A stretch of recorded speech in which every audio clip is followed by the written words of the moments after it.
Greetings and salutations. I would like to welcome everybody back and some of you for the first time to the Full Sport Press Podcast, the premier sports podcast for the consummate sports fan. And this is your one-stop shop for all sports-related news and topics. Before we get started, I am J Ho. It's your boy Big Jeff. Weezy is back in the building. Say what's up, Weezy. What's going on? What's going on, y'all? Ring light, bringing some shit to light, ain't it? What you doing, boy? Coach like back and say what's up, Cam. What's happening, fellas? How's everybody doing? All right, man. We here for another one, man. Yes, we are. Most definitely, man. Episode number 353, man. We're breaking down Super Bowl 55. FSP style. Always FSP style. You better damn know it. Better damn believe it. Let's kick it off. Best of the week, Weezy. What you got, man?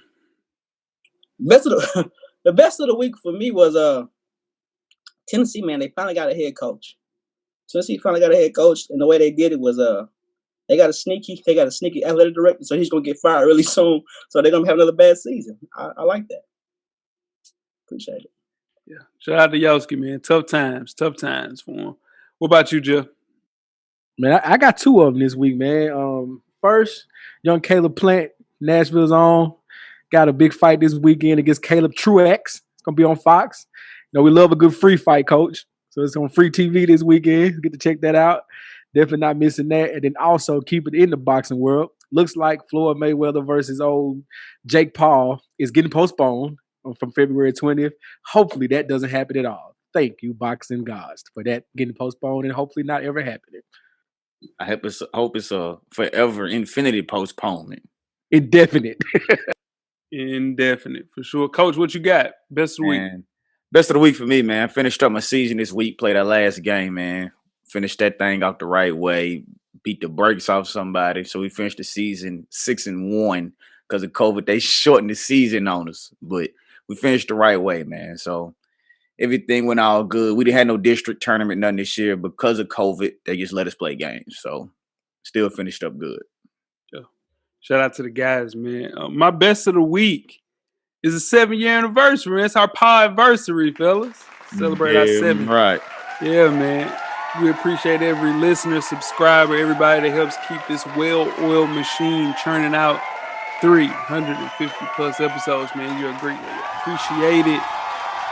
Keep telling a friend, man. Sure. Hey, Weezy, you gonna dance for the celebration? You gonna give him a little Harlem Shake or something? Go ahead. Harlem Shake it to the weight. Let's do it. Nah, I can't do it. I ain't got no eyebrows, man. I'm having a bad moment right. All right. What about you ain't got nothing? You ain't got no victory dance for us?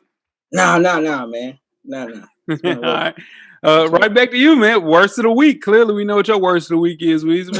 That's one of them for sure. I didn't know that shit. But my second worst of the week was stock market this week, man. It did some crazy things.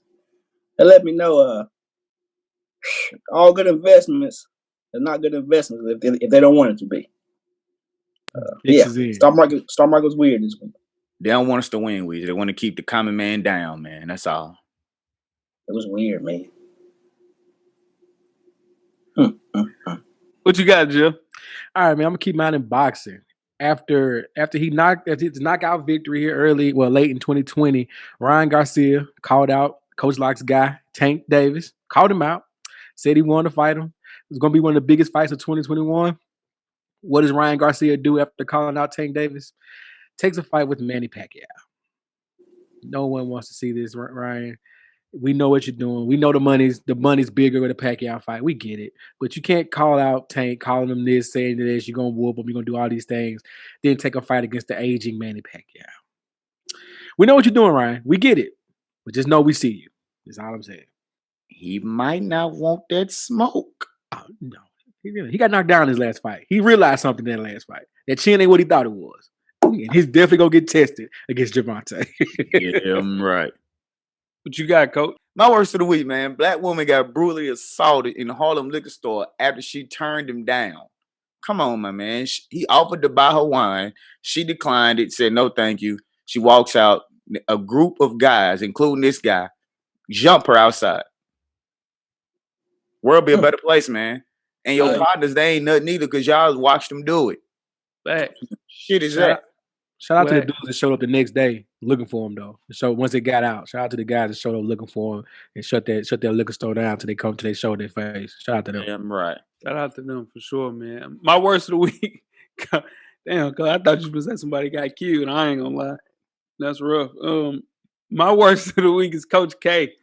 He went off on a student report after a loss. Coach K is struggling, like every college coach is with their basketball team right now. But he got to relax, man. He has since apologized, but can't take off on a kid like that. Looks ugly on you, Coach. I know you can't pass the bag out this year because Zion ran it hot. But listen, take these L's. Roy took those L's last year. Take these L's in stride like a man, dog. Hey, don't go off. Yeah, he said. At least he can play. Clown. Good. He said, what, Jack? He said, what's your major? And so the kid's like, economics. He's like, think about taking the hardest econ test you've ever had and you walk out of the test and somebody says, how could you do better on that test? I don't know. He's just, just old and crotchety. Hey, relax, Coach K. Take these L's, sorry ass team. A kid better than me because I'd have said, I got to study better. Now, how you going to win your next game?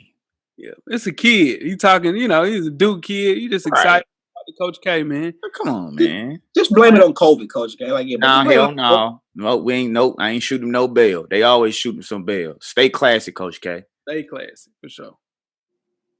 Now, make sure you check us out on iTunes, Facebook, IG, Google Play, Stitcher, Spotify, Beyond Pod, YouTube, and of course, the SoundCloud page to catch up on the full archive of past episodes of FSP. How do you do that? Just search Full Sport Press Podcast. Now, when you get through doing that, make sure you check out the On Deck TV Hip Hop Podcast with Animal Brown and Spike Lee every Wednesday.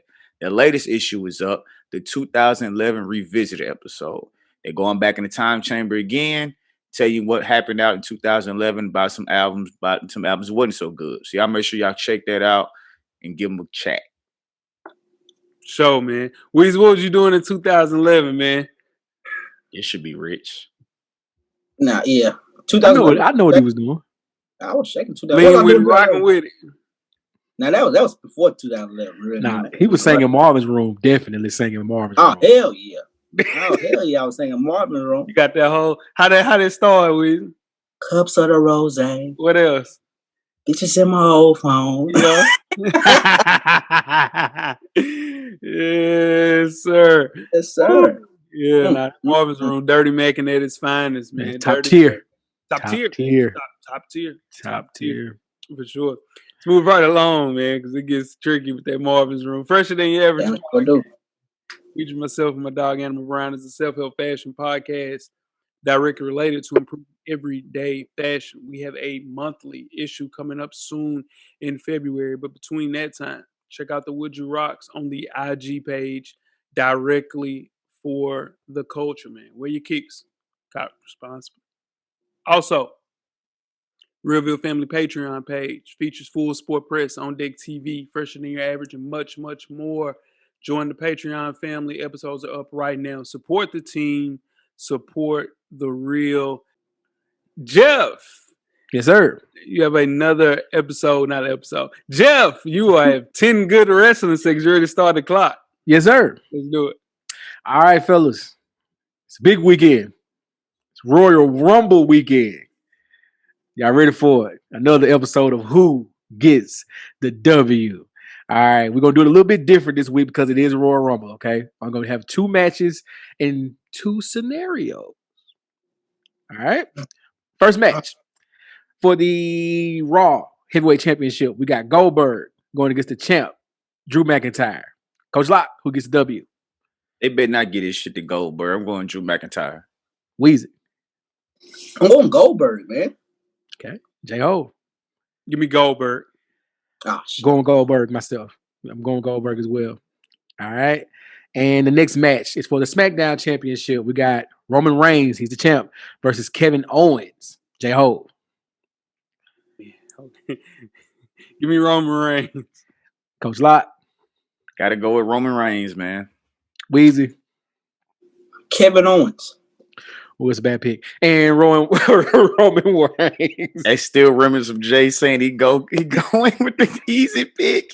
All right. So next we got prediction, I should say, scenario.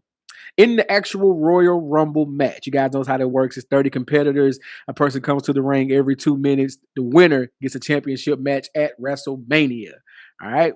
So who gets the W in the Royal Rumble? The favorites are Big E, Seth Rollins, Edge, Daniel Bryan, Brock Lesnar if he returns, or the Field. You take any of the 5 favorites or the Field.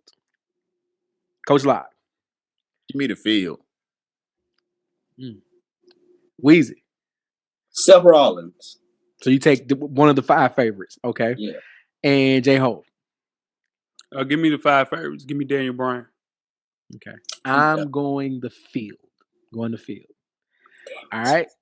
And also, same scenario for the women's match. We got Bianca Belair, Rhea Ripley, or Nia Jax as the favorites or the Field.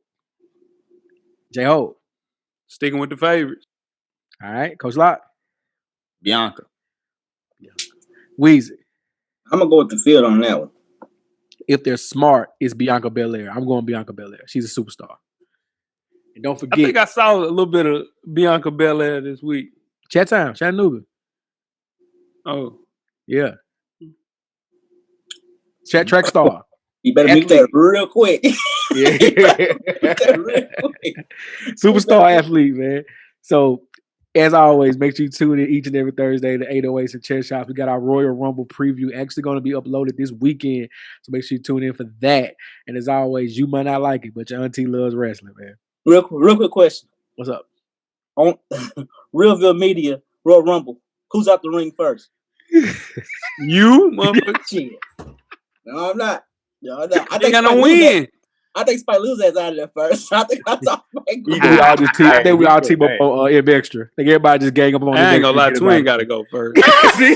Yeah, Twin. I forgot about Twin. Twin got to go first. Then I'm gonna get Sean Walsh out of there too. Sean Walsh got to go too. Sean Walsh got to go too. I'm clothesline him. Sean Walsh gonna hit you with that forearm shiver, man. You ain't going nowhere. I'm a clothesline Sean Walsh. He got to get out of there too. Woo! Tweet us with questions throughout the week at Full Sport Press. Don't forget to comment and give us a thumbs up or a thumbs down on the YouTube page, on the iTunes page. Please rate and subscribe. And more importantly, don't forget to tell a friend. To tell a friend. Tell a friend. Tell a friend.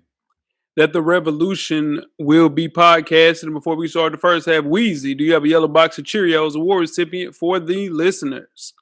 I do. This week's award recipient is Chad Wheeler.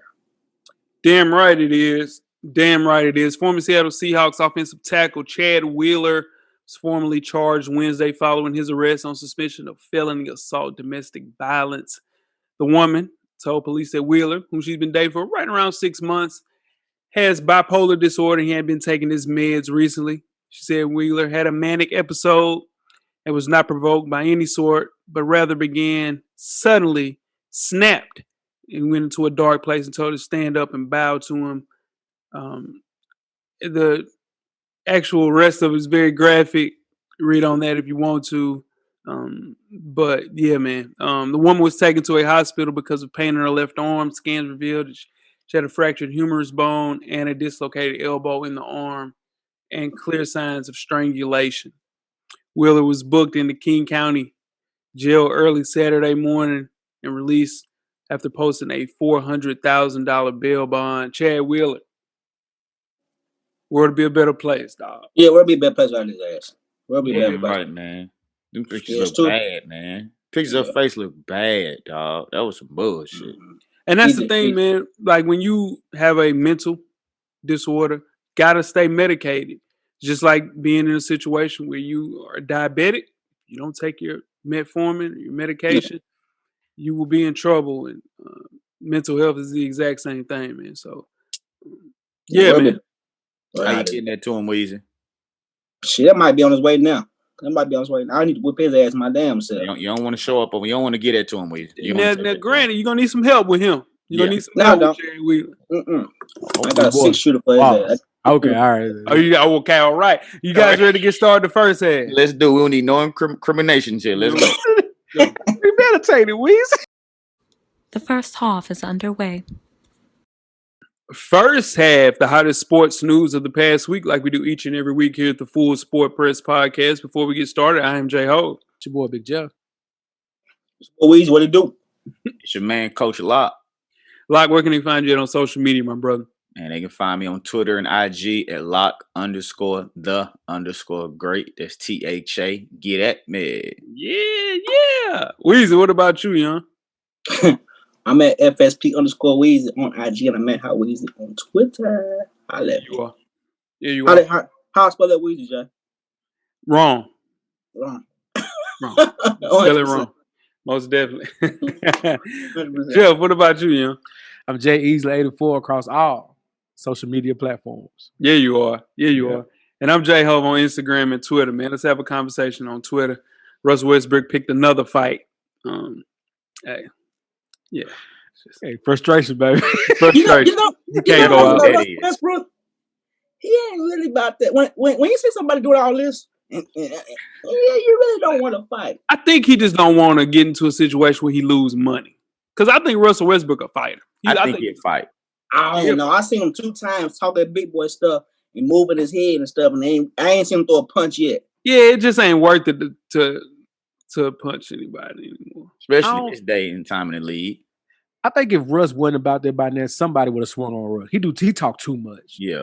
And he disrespectful with the talking too. Like it's always calling out his name. Obnoxious. Yeah. So somebody swung on Russ by now if he wasn't really about all that. I agree. And I don't like him. I agree. Let's kick the first half off with some NFL talk, man. When the 2021 season rolls around, Deshaun Watson, all likelihood, going to be with the new team. The Pro Bowl quarterback has formally requested a trade from the Houston Texans after the relationship between the two sides deteriorated over the last few weeks and months, clearly.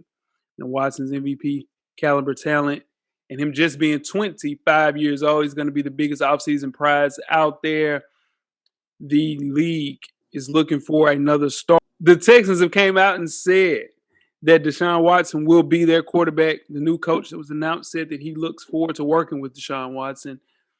Is this going to happen? And who should make the move to get D. Watt? We'll start with you, Coach. I don't know if it's going to happen with them saying that they're not going to trade him. And the part is going to suck if they don't trade him. Watson's going to be in a bad situation because he's going to be getting fined $50,000 per day for skipping training camp. He'll owe the Texans $5.4 million per year for each of the next 4 years for $21.6 million in unearned signing bonus money. And he would have to sacrifice $10.54 million in the 2021 salary if he doesn't play. So I don't see them getting rid of him if they don't really want to. Now, I pray that he goes to San Francisco. Those rumors are starting to become bigger. We know we had Jimmy Garoppolo that led to the Super Bowl 2019. Injuries hurt us this year, but I've been on record saying you put Deshaun Watson with our healthy team and we Super Bowl bound, because with that running game, you got to respect it. But the fact that he can throw the ball down the field and the play action will demolish teams. So hopefully he's a 49 when it's said and done.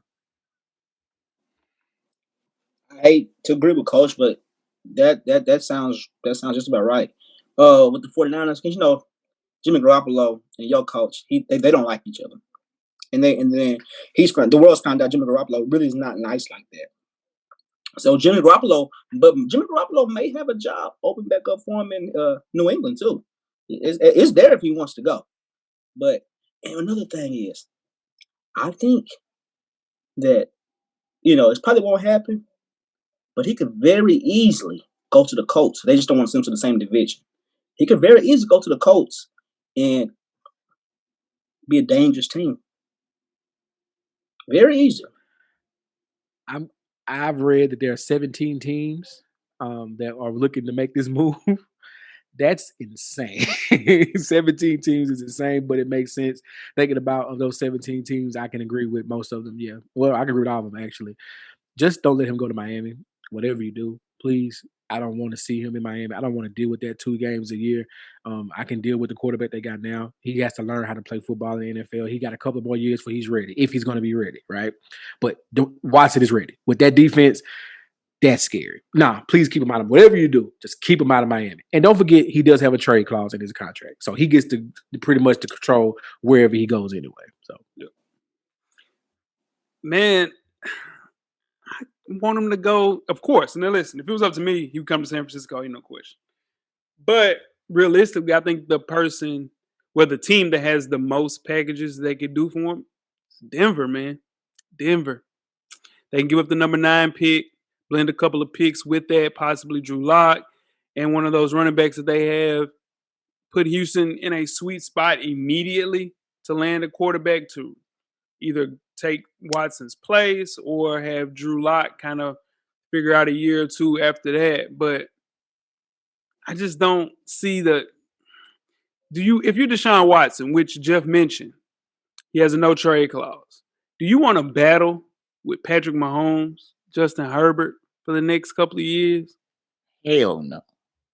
They do have Cortland Sutton and they do have Jerry Jeudy and a great tight end as well. But man, that defense in Denver is solid. But that division is rough. That's a rough ass division, dog. But you go to Denver as soon as you pass if you get to the 50-yard line, it's points on the board. Stay in field goal range. It's true. So I mean that could be a good destination for him, man. I keep hearing about he likes the Jets in New York. I don't understand why. He just wants a big market, and that's the only place that can give him a big market, either Miami or I wouldn't want him to come in my division. I tell you that. Not with that defense in Miami. Please stay out of Miami, dear God. Like again, no disrespect to Tua, because that's a good trade. That gives Houston a young quarterback to build on, and no, it does, right? No. I was about to say, what about McShay? What about Todd McShay coming out and saying that Deshaun Watson will be a slight upgrade over Sam Darnold? A slight upgrade. The hell? He wanted some more clicks. He wanted some attention. He wanted We're at that strange part of the year. Super Bowl is about to happen. It's going to be real quiet for certain people in sports. They got to say stuff to stay relevant. You got to just skip over that type of shit. Nobody, we ain't here for that. Facts. But real quick before we end it, let's just be honest. The Texans should get the better end of this deal. They should get the better end of this deal no matter where he goes. With the picks they can get. They need to get the better end of the deal. Now they gotta trade him. He don't want to be there. What I'm saying is he controls where he goes. They can get Jacksonville can give him number 1 right now and get Trevor Lawrence. Jacksonville can say, look, take Trevor Lawrence. We'll take the established quarterback and build with him. But if he don't want to go to Jacksonville, it won't happen. All right, so while we're talking about trades, we're going to talk about some more trades just in a different sport. Bradley Beal with the Washington Wizards, who leads the league in scoring at 34.5 points per game, is coming into his last contract year, but the season isn't going like he thought it was. They had Russell Westbrook come in. They thought that was going to help by pairing him with Beal, but it's not working. Westbrook has been inefficient, shooting 37% from the field, taking over 18 shots. He also leads the league in turnovers at 5.1. My question for you guys, should Brad Beal demand a trade to get out of Washington? Real quick, I'm going to go say my piece real quick. Absolutely he should. But he needs to have, God rest his soul, one of the Kobe Bryant moments where Kobe Bryant said, man, y'all suck. Y'all take off my shoe. Y'all suck. He need to go and tell his teammates, y'all suck. I'm out here killing them. Man, Russell hit him in his jaw. Well, he needs to do that. Kobe did it, and they played better. He needs to go and tell them, man, y'all tripping. It's over with. God rest the dead. Kobe was talking to Nick Young and the Smush Parkers of the world. Let's just be realistic about that moment. Great moment to watch. Talking to Rob Pelinka, all that. Yeah, cool. He wasn't talking to nobody that was really about nothing, though. Like, he was talking to a lot of sub-tier players. But moving on to the case in point. Bradley Beal is killing it. As Jay would mention a lot of times, a lot of empty baskets, a lot of empty points. It's 35 meaningless points. He's not doing anything to help anybody else on the field, on the court. He can score. He can score the best of them. Keep scoring, Brad. Like, do what you got to do. Demand a trade, blow it up. it's not really working. Scott Brooks can't coach. We know this. We've seen this. We understand this. That should have been the thing from the start. I feel bad for Bradley Beal. These are the best years of his life, and he's killing it. So I hope. I keep hearing that they're going to put together a package pause for him to go to the Lakers. That's scary. That just got real scary for him to go to the Lakers. That's terrifying to me. And we could just fast forward to the finals at that point. So yeah, he demand a trade, get out of there, blow it up, and just let Russ run roughshod and lose every game and have fun doing it. They're doing that already, dog. He's not having fun though. Apparently, he's trying to fight everybody every game. He's not having fun. A Bradley Beal trade is inevitable.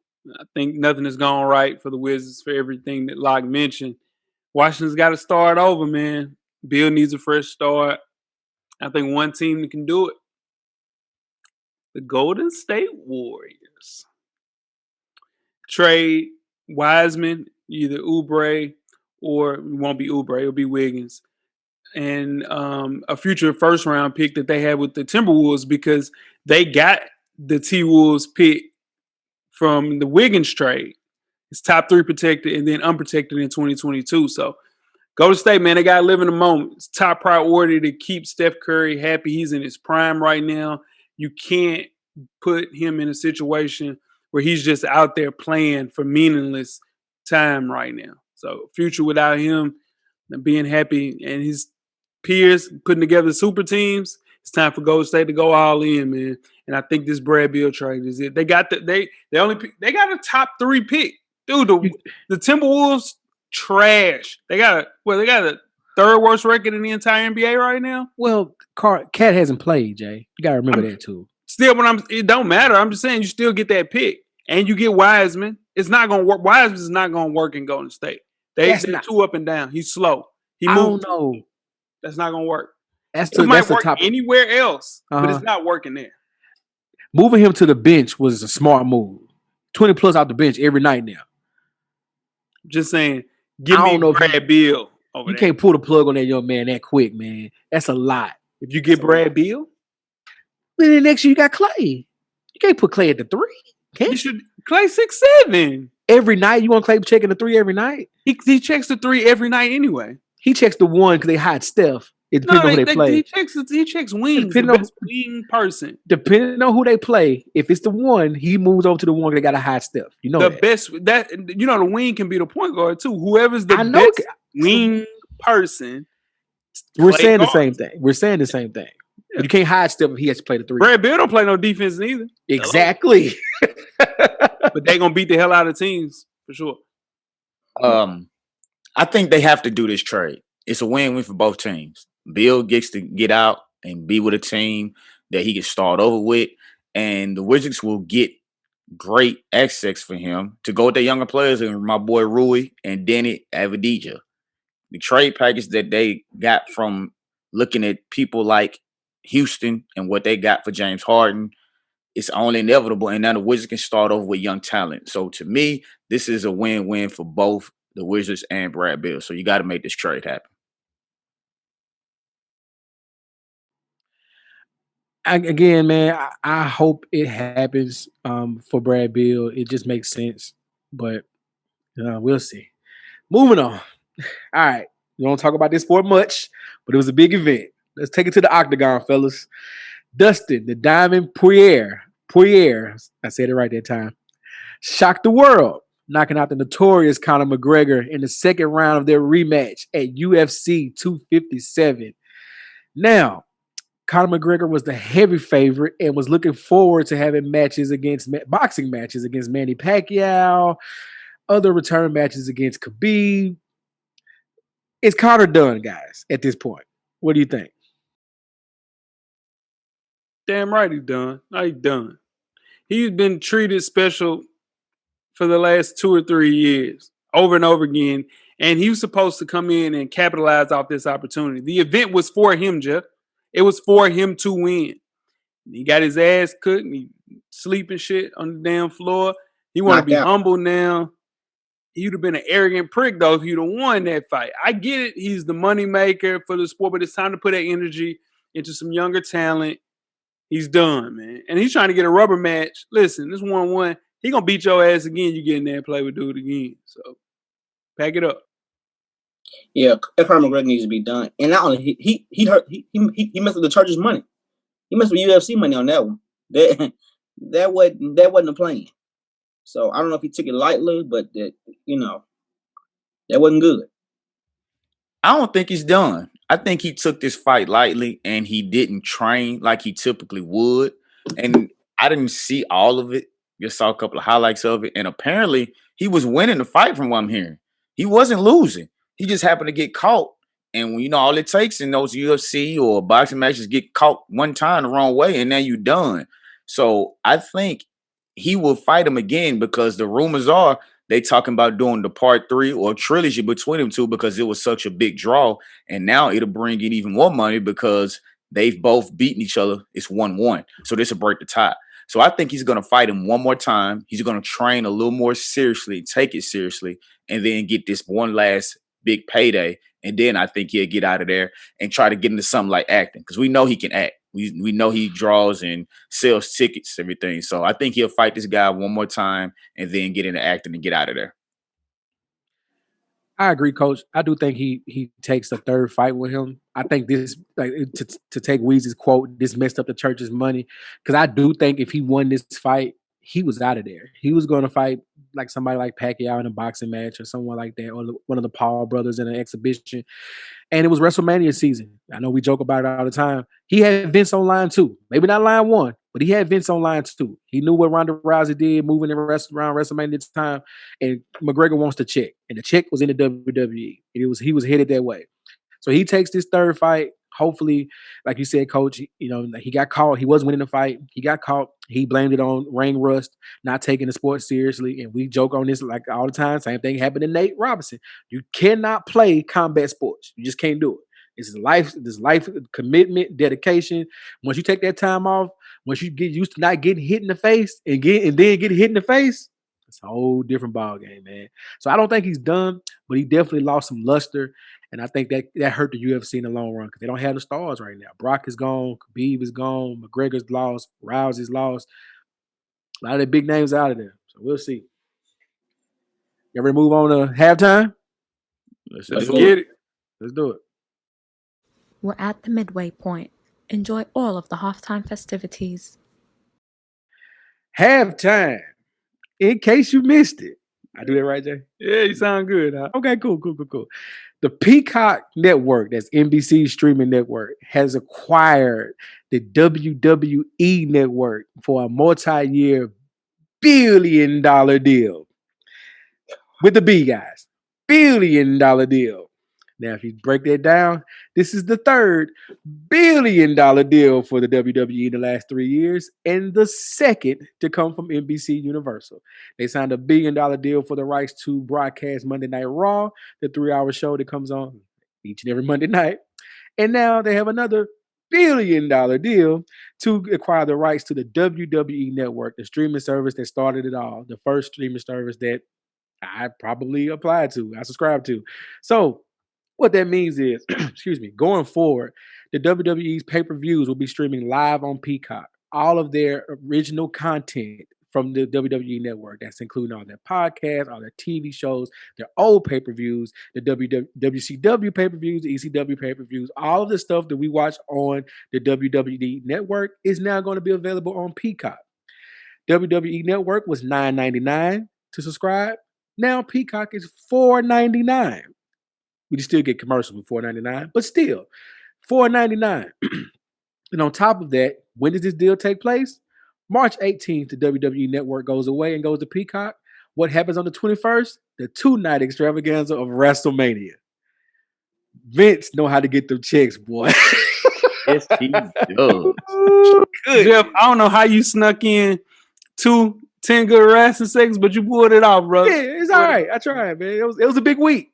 Because this is the WWE's equivalent to the Super Bowl. It's going to be a 2-night event in Tampa Bay, 25,000 people on both nights. Wow. In the middle of a pandemic, it's going to be there. But it's going to be streaming live on the Peacock network for, again, $1 billion. No, but if you got NBC with your cable, don't you get Peacock free? I'm not sure. I know if you have a certain cable, a certain internet provider, you get you got internet. You got Peacock for free. but because it is NBC's streaming Mm-hmm. service. But they're going to acquire that, and it's over 1,700 hours of content that they're going to get, plus all of their live pay-per-views and live specials.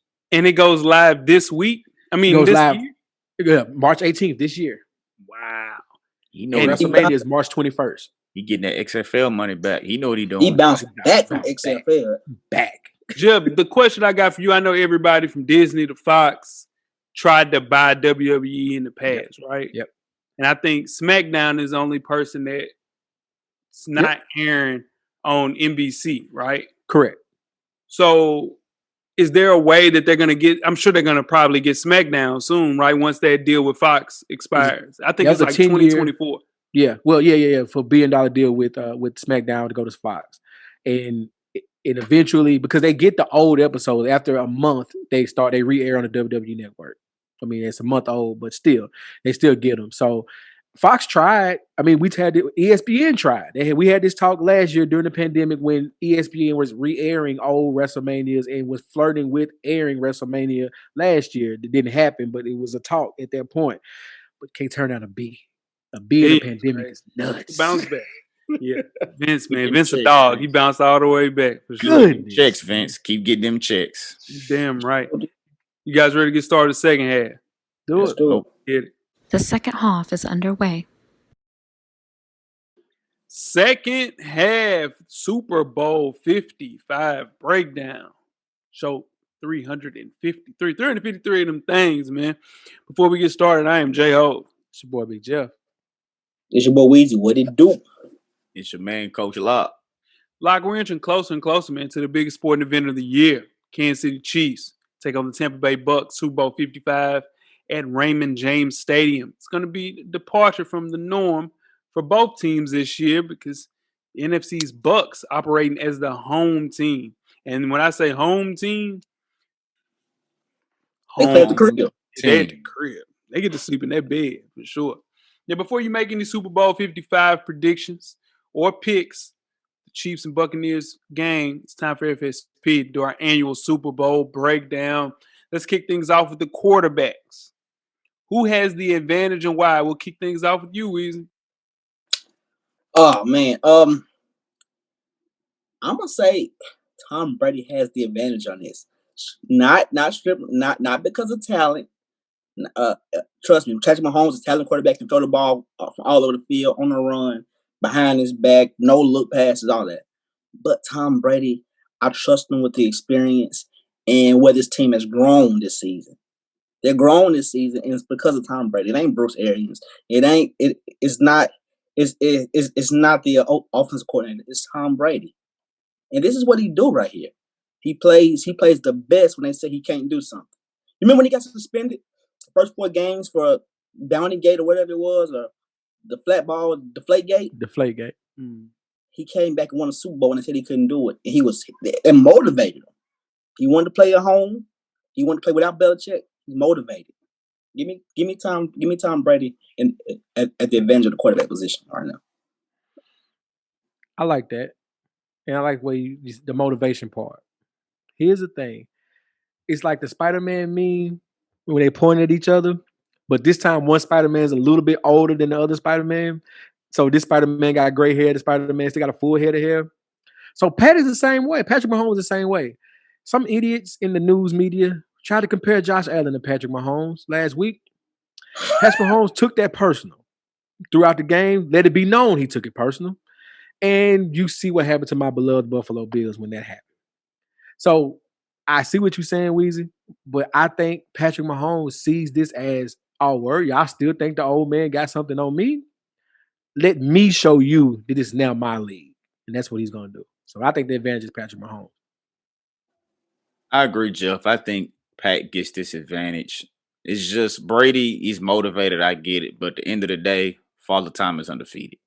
We saw Brady make a lot of uncharacteristic throws against the Packers because the rush got to him and he couldn't move. Patrick Mahomes can move.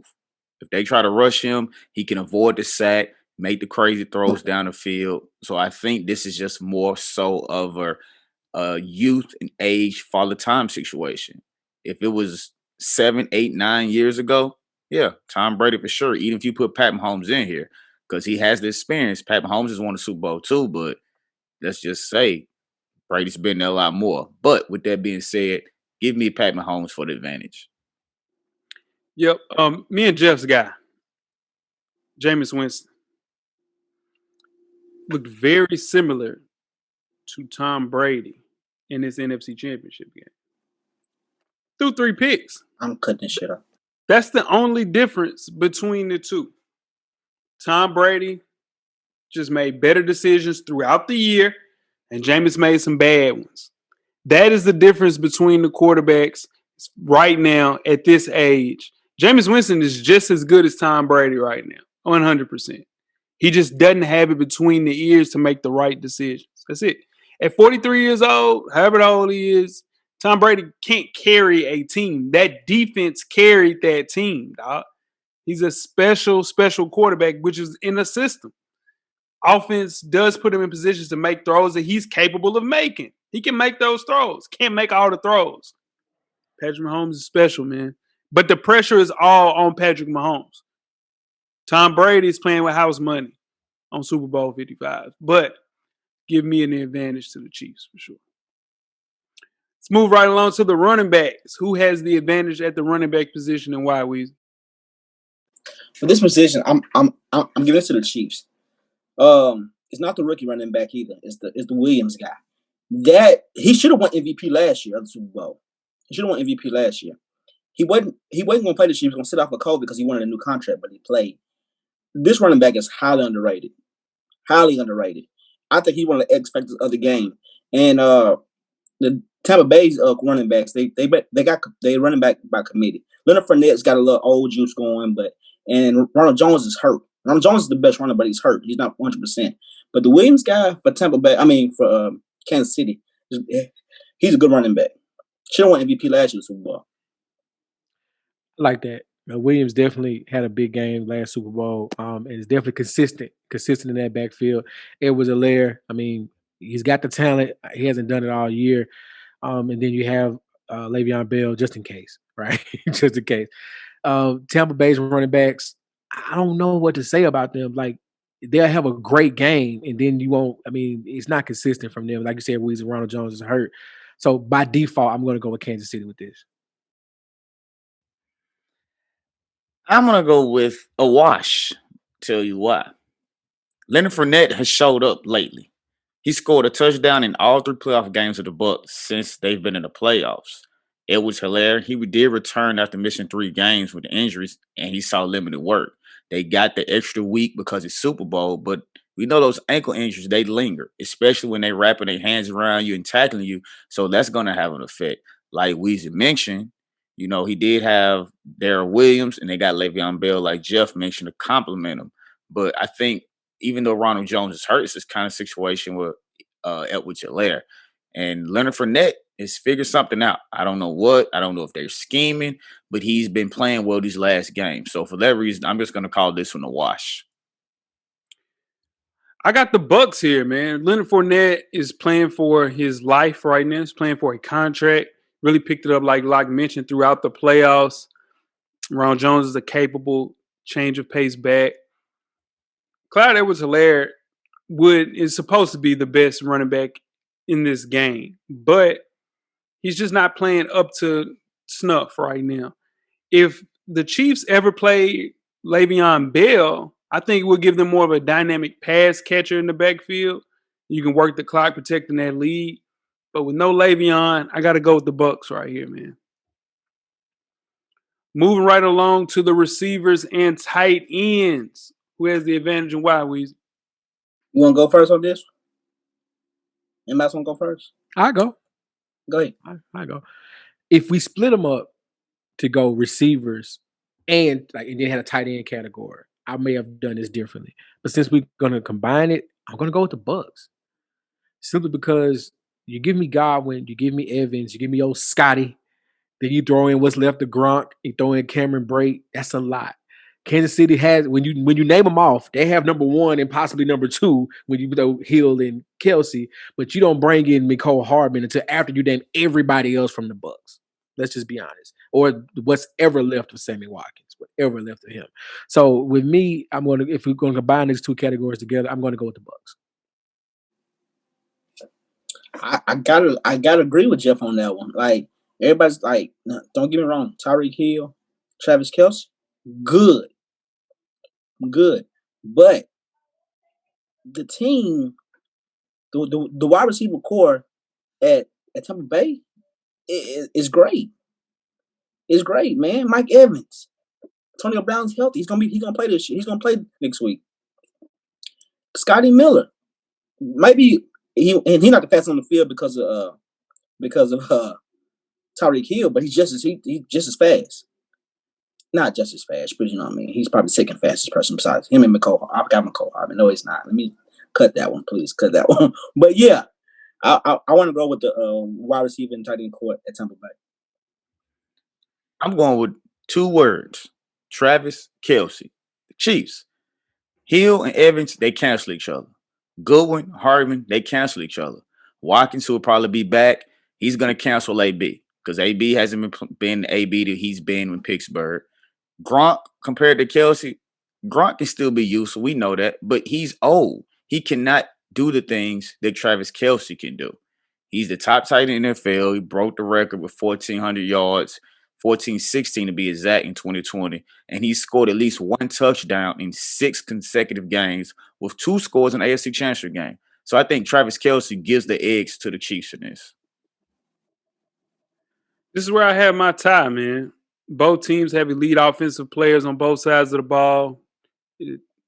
Man, Chiefs have the best tight end in the game. Bucs have the best X receiver with Mike Evans. Chiefs are more of a dynamic playmakers, game-breaking ability with Tyreek Hill, McCole Hardman, and the corpse of Sammy Watkins. It's just pretty even at the wide receiver and tight end position. If Gronk was Gronk, then it might be a different situation. But Cameron Brate plays really well. I think this is my wash, man. I'm going my wash with receivers and tight ends. Like, you gave a lot of credit to McCole Hardman comparing him, saying he watches Chris Godwin, though. That's a lot of credit. That's a lot. Hey, man, because he going to make up. Well, never mind. We'll get to that. Yeah, sure. Let's move on to the offensive line. Jeff, we'll kick off things with you. Who has the advantage and why? Chiefs line is banged up. That's it. If not, I would go with them. But now they're banged up. Give me the Bucs. Give me the Bucs line up. They got to keep Tom upright. It's going to be difficult. But they're going to have to, because if not, they're not going to be in this game. You talk about pressure. The pressure's on the Bucs line more than anything. They got to keep them upright. Yeah, I think the Bucs. I'm rolling with the Bucs too because Eric Fisher's out.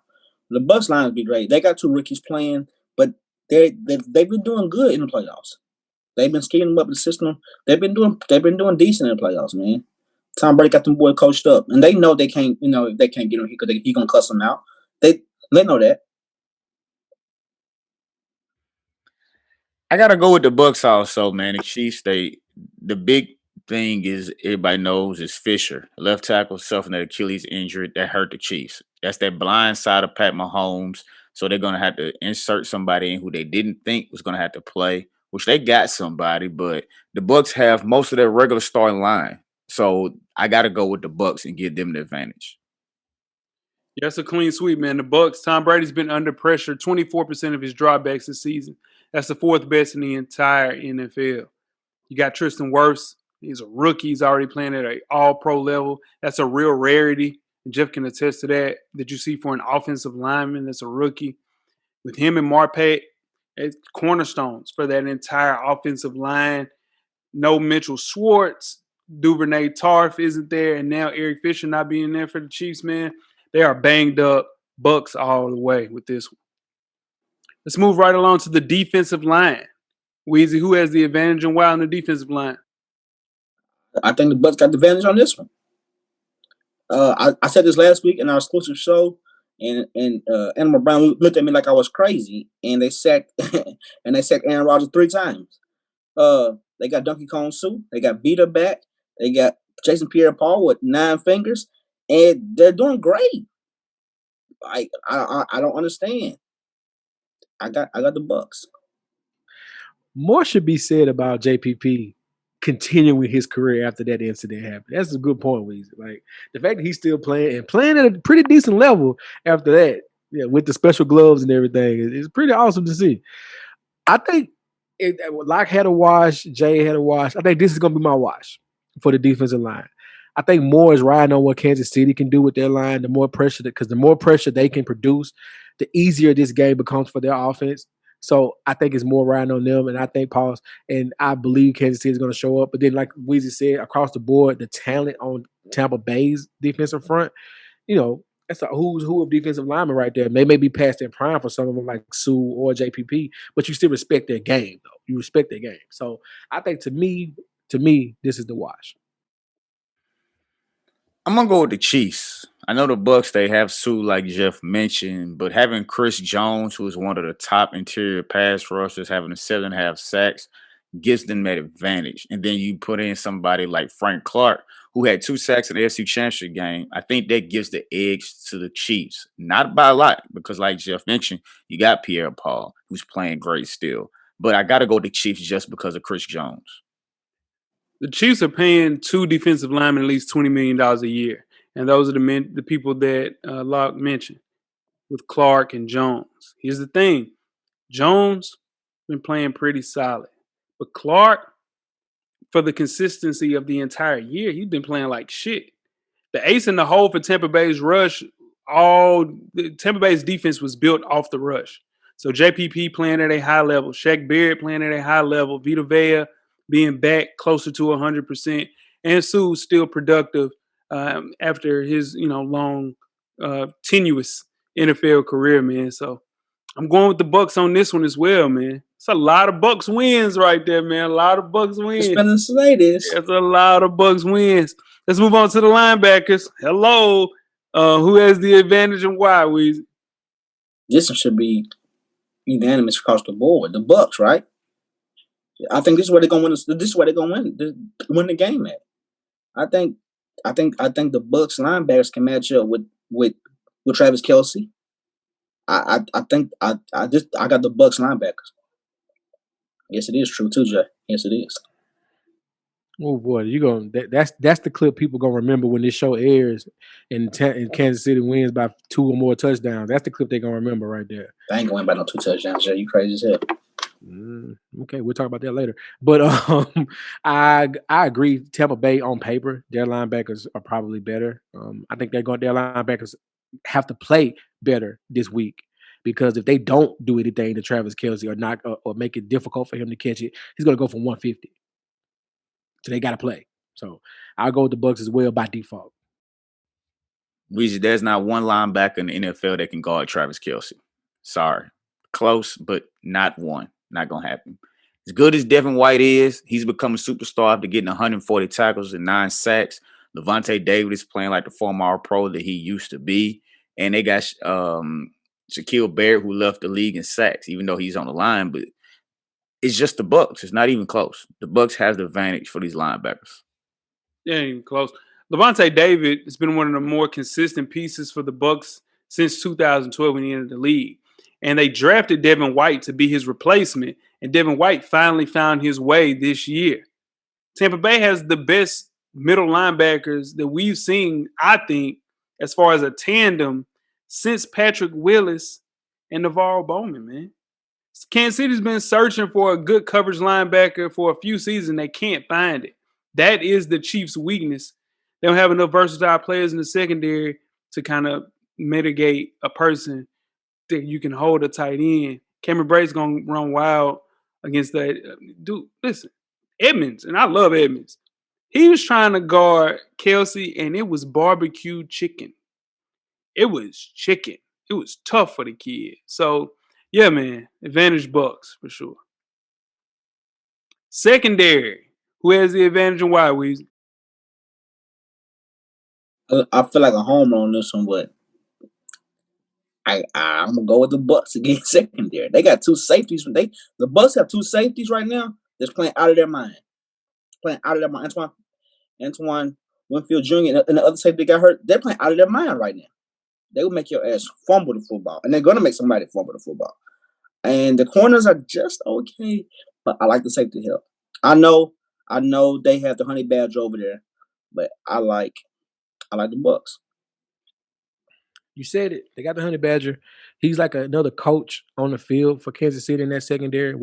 I made a statement last week. I said we got Stephon Diggs and they don't. It took Stephon Diggs away. That secondary did that. So I've got anybody can do that for what our offense was right there. Anybody can do that. Give me that secondary in that scheme. Whatever they're doing, give me that secondary. Pass the collection plate, Jeff. Pass it. Because Tyrann Mathieu is one of the best safeties in the league who can do it all. And he gives the Chiefs that edge. You needed him to come up into the box, make the tackle, he gonna do it. You needed him to guard somebody, he gonna do it. You need to take the top off the offense, he gonna do it. And that's what separates the Bucs and the Chiefs. Give me the Chiefs. Here's the thing, man. I gotta go with Weezy on this, man. The Bucs got the better secondary. Jamel Dean, Carlton Davis gave the Bucs impressive corner plays throughout this entire season. And then they did not expect Winfield to play the way that he's been playing as a rookie. You got Whiteheads playing, they'll be back healthy. Tyrann Mathieu drives that entire KC defense. There's no question about that. Just a lot of responsibility on him trying to slow down that potent offense of a lot of players. The Bucs have the better overall defense. That Chiefs secondary, just not enough, man. Not enough.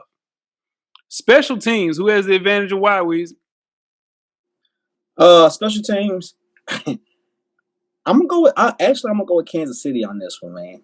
I'm gonna go with Kansas City with special teams, even though I like Suck Up the place kicker for the Bucs.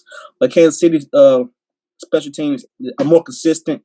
Cole Hardman, his passes got on the field when special team is on the field. I'm gonna go with Kansas City on that one.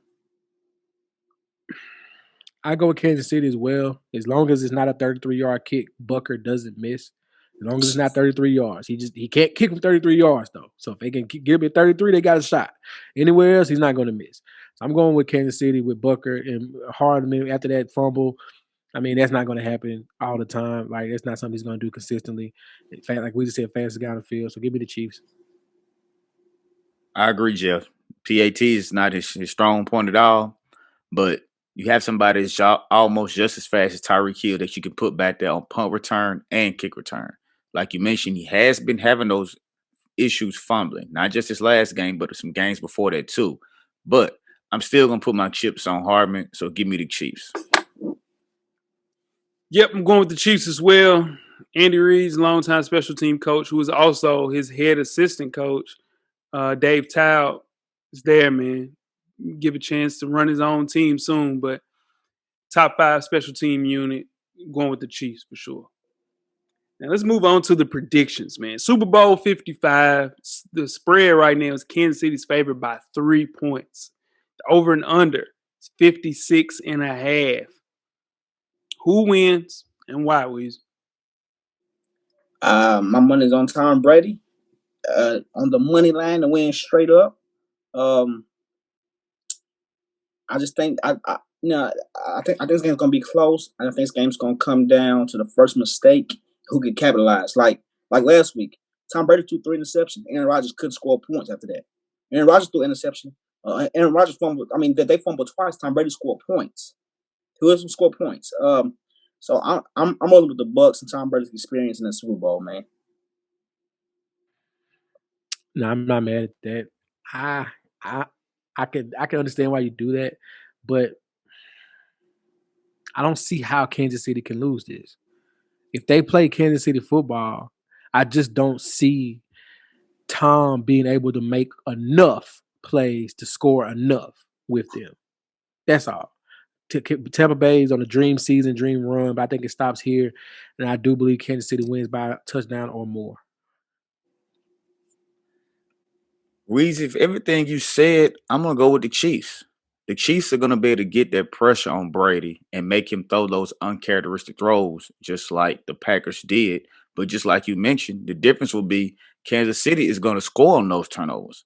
They're going to score touchdowns and not field goals. The Packers, they scored on them a couple of times, but they could not punch it in the red zone. The Chiefs are going to score. So for that reason, I'm going to go with the Chiefs. Woo. So last week I bet against Tom Brady. Damn right you did. The Bucs have the Keep on, dog. The Bucs have the first true home field advantage in a Super Bowl, and their defense plays absolutely out of their mind on turf. Got impact players everywhere. Devin White, Shaq Barrett, Jason Pierre-Paul. Got the secondary. Bucs are 4-0 against the spread in the last 4 games as underdogs, man. I got to go with the defense. It ain't got shit to do with Tom Brady. Because you know Tom Brady didn't win that game. The defense won that game. Let's keep it a bean. The defense won that game. And I got the defense winning again. Bucs winning 20. It's hard to repeat. Dog. Can't go back-to-back in the NFL. That shit ain't happening. 27-24, Tom Brady. He's the great white hope, man. He won me money. Oh, man, that hurts saying because I ain't never went with Tom Brady in a Super Bowl, dog. So I might be the bad luck. Let's move on to the prop bets, man. There's only one way to watch a Super Bowl with friends, family, food. Not this year. COVID. A ridiculous amount of wagering on the most irrelevant parts of the game. Prop bets will make a national holiday very fun. It's a true celebration all the way down to Gatorade color and also the coin toss. Let's kick things off with how long will it take Jasmine Sullivan and Eric Church to sing the U.S. national anthem? Now, the over is 1 minute and 59 seconds. The under is under 1 minute and 59 seconds. What you got, Weezy? Over or under? Yeah, I think I'm gonna go over. It's gonna be a lot of emotion in that one. Long-winded. It's gonna be a lot long-winded. Jasmine Sullivan ain't been out in a while. She got a new album. She gonna let the world know. I think I'm going over 2 minutes. Let me write that down. I'm betting that over 2 minutes. Oh shoot, boy. Over 1 minute 59 seconds. Yeah, I take the over.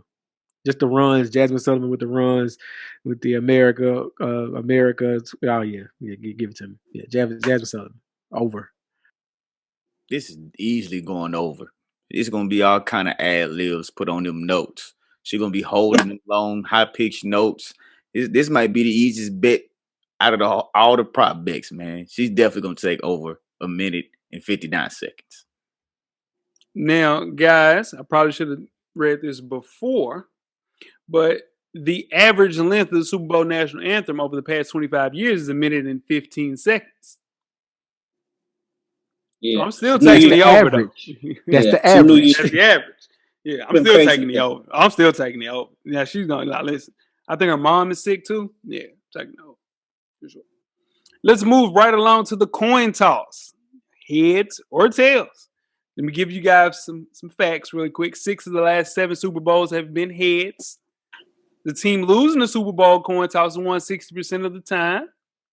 And head is the winning coin toss battle in the Super Bowl at a rate of 28-26. Heads or tails, fellas?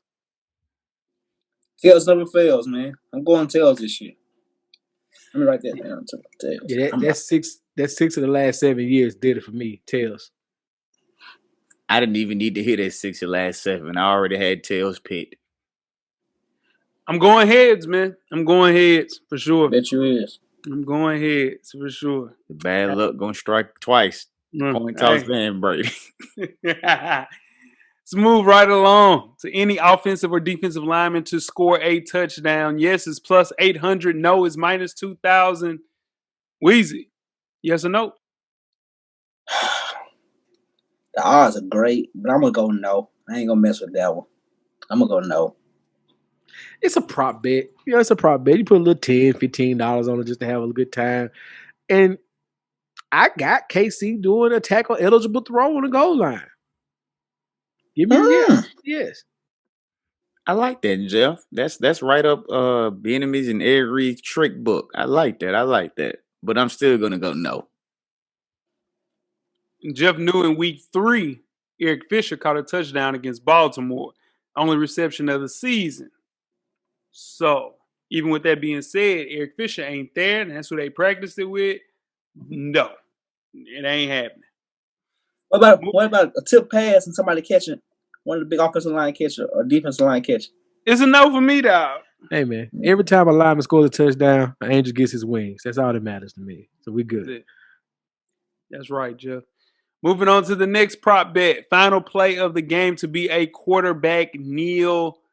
Yes is minus 200. No is plus 159. What you got, Weezy? I'm gonna go no. It's gonna come down to a last play or somebody got to catch a first down or something like that. I'm gonna go no. I don't think this game comes down to a last play, but I don't see the last possession being very meaningful. So it won't be a kneel down. It'll be somebody that's down by a couple of touchdowns or a touchdown, just trying to get down the field to be representable. So yeah. God, you got them losing by a couple of touchdowns. That's wild. I'm gonna go with yes on this one.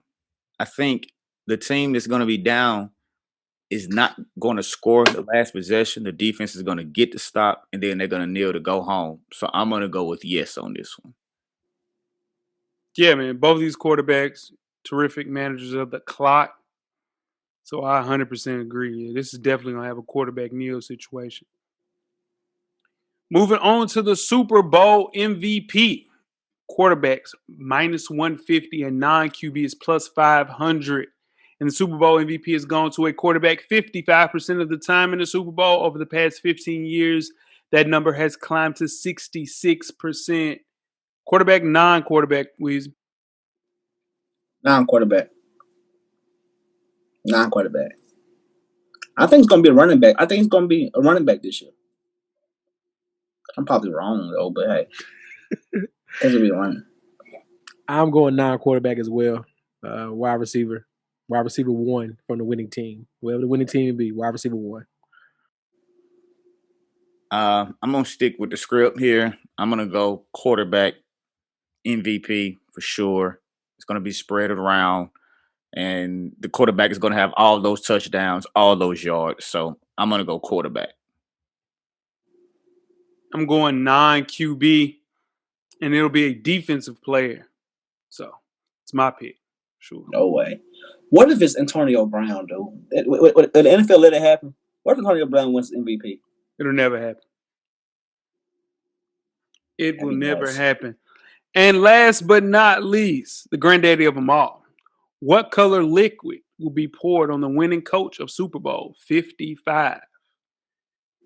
Colors are orange, plus 150, red, plus 225, lime green or yellow, plus 250, clear, water, plus 800, blue, plus 800, and purple is 1,000. Here's some facts. Orange has been the most popular Gatorade color dumped on a winning coach in the past 20 Super Bowls, 25% of the time. 4 of the last 20 Super Bowls had no Gatorade dump at all. 75% of those were with the Patriots. Bill Belichick was not going for that. What color liquor will be poured? Well, there will be Gatorade poured because nobody's a part of people like Bill Belichick. I'm gonna go clear. I'm going with the odds plus 800. I'm going clear. Give me the red for plus 225. Sticking with the old faithful. Give me the blue for the plus 800 because I bleed blue. Bleed blue. I'm going with Jeff. Nah, I'm gonna go lime green yellow plus 250. Oh shit, that won't happen. I'm gonna take that bet off. I ain't betting that shit. Lime green. Hey, Weez, you know what is happening Super Bowl Sunday though? What's that? Them wings going on that grill. Ooh, on the grill. God, I missed that. You know, I've watched the last maybe 4 or 5 Super Bowls at Locke's house. Yeah, for sure. It ain't been the last 3 years, I tell you that. Nah, it hasn't been the last 3.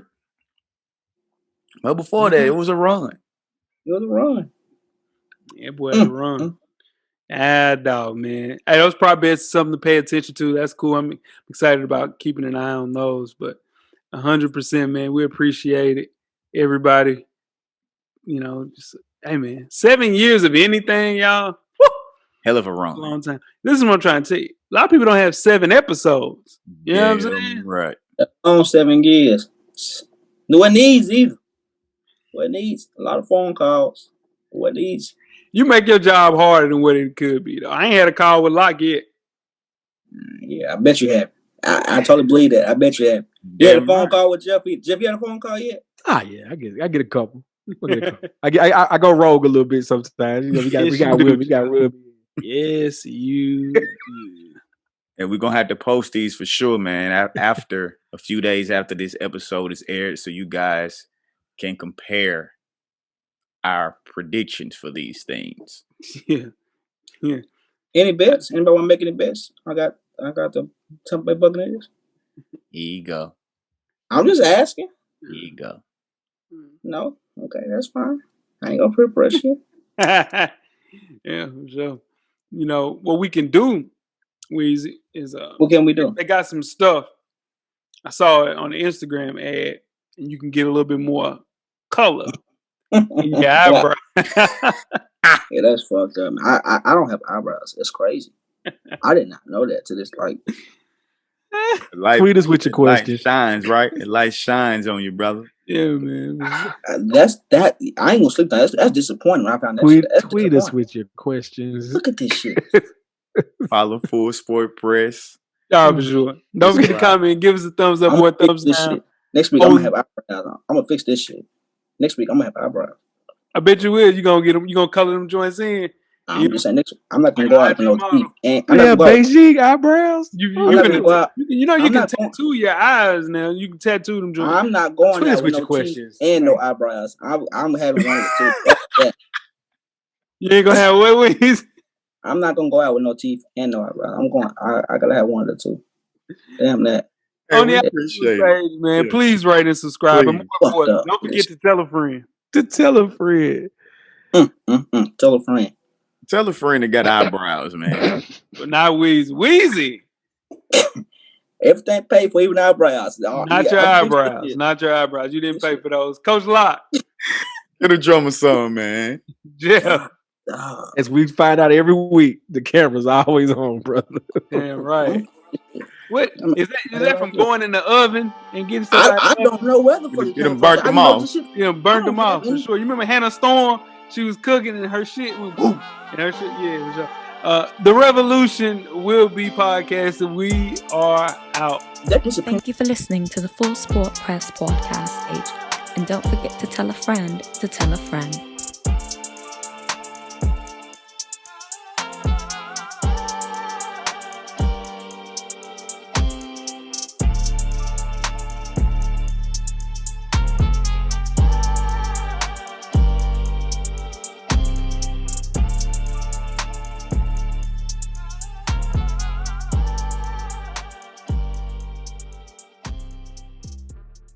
The Revolution will be podcasted.